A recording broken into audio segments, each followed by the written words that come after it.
Welcome to New Possibilities. I speak truth to power without fear. So I want to do this very quick video to let you all know that my live stream capability has been restored. So I plan to do some live streams, some hangouts very soon, and I hope that you all can join me. I plan to reach out to a wide range of different YouTubers with different positions on different issues. So y'all look out for that. I want to thank y'all for supporting this channel, for helping my channel grow. And I appreciate the comments that you all leave, engaging, intelligent comments. So I really look forward to the hangouts, man. I look forward to being able to talk about things live and get the live reaction from the people. So yeah, so I wanted to let y'all know about that. And real quick, I just want to talk about this Starbucks situation. There have been some developments.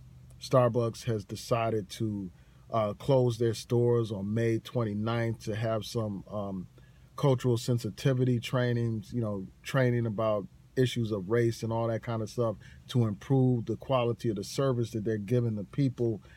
And I think that that's a good thing. And, hopefully it will prevent these types of things from happening in the future, where you had these brothers, trying to meet in a Starbucks and they get arrested, for waiting while black. That's outrageous. You would think based on the reaction that these brothers were doing something illegal when they were just chilling in a coffee house waiting for a friend. The friend gets there a few minutes later after they're getting arrested. So it's crazy. You would think based on the reaction of Starbucks that these were some drug dealers or some gangsters, when it turns out, in fact, that these were some professional brothers, some real estate brokers, and they get arrested. So there's been outrage and people have been saying boycott Starbucks.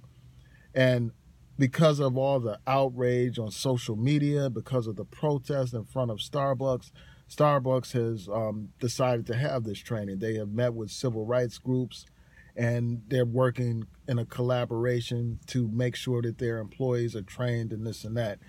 And I think that that's a good thing, man. And the president of the company has, met with the two men that were arrested by the police. Those brothers were arrested. No charges were brought against them. So he met with them.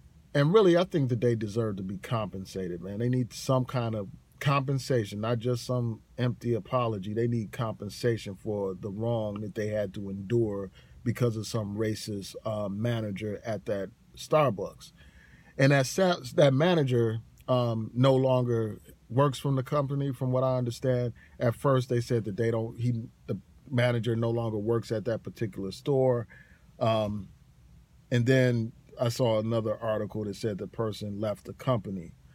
And I think that that's a good thing. And I think that this whole situation, even though it's far from over, I think Starbucks needs to do something more than just have a day of training. They need to have a comprehensive program in place to ensure that these types of things don't happen in the future.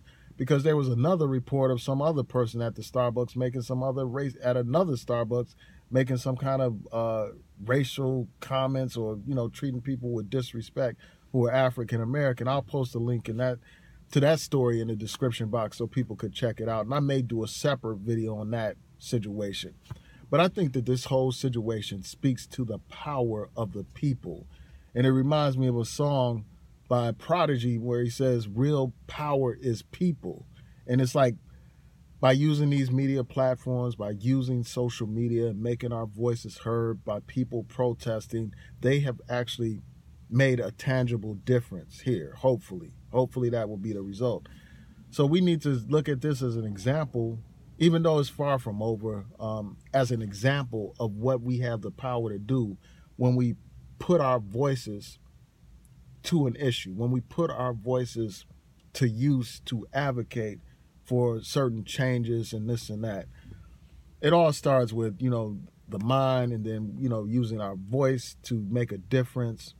And even more powerful than just using our voice, using our bodies, stopping things with our hands, stopping injustice with our hands. So I have to commend those brothers and sisters that stood outside of that Starbucks and voiced their opposition and protested against Starbucks, because that's how change happens, man. Change doesn't happen by thinking about something or complaining about something quietly in your home.